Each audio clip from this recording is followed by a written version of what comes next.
whenever you win a game or you lose a game, you never think about the things you did well. You always think about the things you didn't do well. Like, I don't know if that was ever your case, Chris. Did you ever think that? Or you always, yeah, right? I mean, you're always thinking about the worst stuff. I got a quick question. Did Mom come to the game? She did. And everybody did she was have there. one of those? She had the split jersey. Split jersey. Our She wives, did? She had split our jersey. wives had the cool, tacky embroidered jackets that I still make fun of to this day. With the gemstones and shit. Gemstone. No, denim. Meg's anti. I've seen the pictures, Chris. Like Meg did not have a bedazzled jersey. Oh, Chris. How much you want to bet? Let's put $100 on it right now. Put your baby on it. I don't put children up for auction. I don't want the baby. Was your dad there?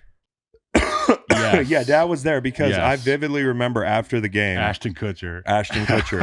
So Ashton Kutcher was at the game because he's a huge Bears fan. The biggest. But I got to tell you, Ashton Kutcher takes shit like harder than the players, bro. Like Ashton Kutcher was in the tunnel. Like it was like, nice to meet you, Ashton. He was like, oh, well, fuck, my life's over. And I'm like, dude, like my brother just fucking I didn't get to meet him because I was so like he's a big time guy, and I was kind of like, fuck, I was bummed out too. Yeah, you spoke to him because you're cool. That's hilarious that Ashton Kutcher said my life is over. Yeah, he didn't say that and say Mila Kunis. His eyes said that. His eyes said that. And it's kind of like as a football player, like you're like, my brother just got his heart ripped out, bro. Like you're gonna be good. And we're all standing there dapping it up, right? Like in the tunnel, the buses are all there hanging out, and it's the end of the season. So yeah, I hated that. I hated that for you because y'all's team was pretty good. You were probably, I don't know, a little bit. It wasn't a good matchup with the Eagles team because of your defensive front. You guys had a very stout and skilled defensive front. Yeah.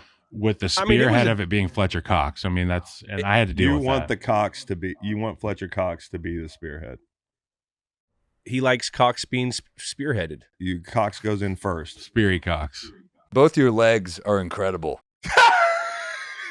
You're making me feel terrible about my physique right now. Look at that. Holy crap. Look at those calves, dude. They go all the way up. Hey, that's just they go brother all versus the way brother up. Fighting for daddy's love. Yeah, just brother versus brother. We're in there doing fighting for daddy's love. Yeah, exactly. Jules, you get it. He gets it. No, honestly, I'm good. Dad loves me. I'm good. Dad loves you. We're good. We don't need to fight over Dad's love. We're never going to be Hall of Famers, though. No, we're not going to be Hall of Famers. So, is there a tech thread with you two and your dad after the game, or do you text each other? Like, how soon afterwards did you guys talk? You go first because yours are different than mine. The dealings with our dad. My dad wears many hats for me because he was my best man at my wedding. He's my best friend. You see how he's trying to win that? He goes, he was my best friend. He was my best man at my wedding. I have two. No, seriously though. Chris can attest to this. Here's what he did. This is pretty funny. Let me finish. Go finish, and then I got a bomb. Chris can attest to this because I love Dad.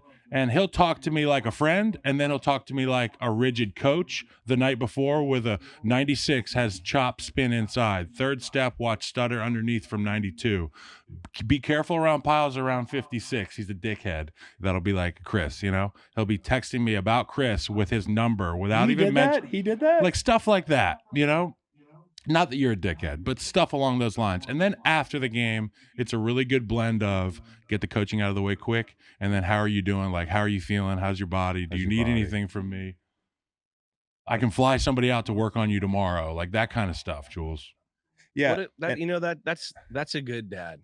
He's a great dad. But who got the text first? Does Kyle gets the text first?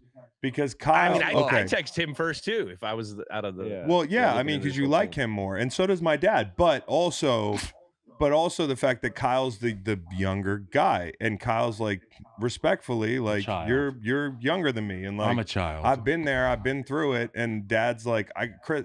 Kind of that oldest son thing is like, I don't worry as much about Chris. You were born in the forest, son. Yeah, You're gonna be all right. So I think Kyle being younger and coming up in the league and not having the same, kind of experience I had, like Kyle was definitely getting the scouting reports first, but here's what's fucked up. I didn't make Dad my best man, and you knew that, and then you did that, like to try to cuck me. It wasn't a cuck move. You cucked me, bro. It wasn't intentional. I was probably baked as fuck when I made the decision. Guys, it's just brothers. He cucked me. Brothers fighting. I never thought about that until now. I was probably on a golf course, and I got a text from my wife that said, "You need to narrow down your list, and you need to get who the fuck is coming to this wedding. Pick a best man." And I'm like, Howie, let's put get your into finger this game. anywhere on this picture. Yeah. Let's get into this game, guys. So sorry. Defensive battle. Yes. Yeah. First quarter. No real big highlights. You guys are just kind of going back and forth. There's a couple field goals here. Parkey actually, he made some decent field goals before the double doink. Yeah. So like going into this thing, he was 3 for 3, right? Right before that, I think. He was nails. Yeah, it was 3 for 3. Nobody talks about that. No one talks about that. No one talks about that. You guys are 12-4 this year. Because of the ending. No one talks about, the I Dick know. Kennedy was shot. No one talks about what he had for breakfast. He might have talked about it on Good Morning America, but, I didn't watch it. Yeah, he did talk about it on Good Morning America. Good Morning America. I didn't watch. Yeah, was this the best defense though? Like, because you guys the Bears weren't supposed to be anything this year. You guys had a second-year quarterback, first-year coach, and Nagy. Like, and watching this game, Mitch didn't look that bad. He looked pretty good. He was making some throws. The defense, was it the best defense you played with in your career? It was the best defense that I have practiced against and played with. Yeah, absolutely. Wow. Why? How so? I would say the polarity of the front with Khalil Mack on one side, with Leonard Floyd on the other, with Akeem Hicks anchoring the interior, with an unheralded run stopper by the name of Eddie Goldman, who was an absolute world beater on first and second down on inside run. The second level was Danny Trevathan, and I believe it was Roquan Smith's rookie year. It was Roquan. On the back end, you had Kyle Fuller on one side. You had Prince Amukamara on the other. On the back end, you had Eddie Jackson, who was out of Alabama, and he was an all-pro. He was putting up better than Ed Reed numbers from a productivity standpoint in that year. I'm not saying he's better than Ed Reed. Yeah, he wasn't tackling like Ed Reed. In that year, he was putting up numbers like Ed Reed. It was fabulous to watch. And then we played the Eagles, and they were more physical defensively, and that was the thing that did us in. Now, did you go into this game? Did you have in the back of your head, like, because the Eagles every year that in the AFC or NFC East, they're always like sneaking in. They beat up each other all throughout that division, and then some team comes in 9-7, ends up going on a run just like they did the year before. Like, did you guys have that in the back of your mind? Like, oh, this team's actually pretty good, because you guys had the game in control. We truly believe that it was our destiny to not only win that game, but win out. I mean, we were thinking there's nobody that our defense can't stop. And to a certain degree, that was true. The thing that ended up biting us was we were a little bit cute in gotta have it situations. The whole stadium knows you're going to run the ball. We got a little bit cute at certain times, and turnovers. And a lot of coaches are guilty of that nowadays. It's not a one guy thing. And we didn't execute in the 4-minute situation. And I'd love to discuss it further here because I haven't rehashed it since.